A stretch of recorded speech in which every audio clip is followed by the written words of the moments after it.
naman kasi itong iglesyang ipinangangaral ko, iglesyang nagpaparami ng miyembro. Ang pinararami rito, yung susunod sa Diyos. Hindi yung magiging miyembro na mag-aabuloy kahit ayaw sumunod sa Diyos para yumaman yung pastor. Iba kasi itong aming itinataguyod na pananampalataya. We want to follow the Bible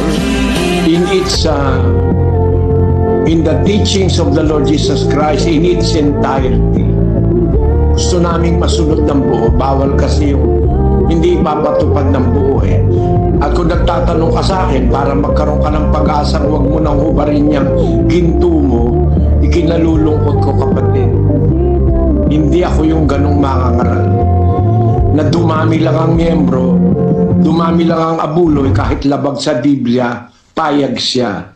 Hindi kami ganon.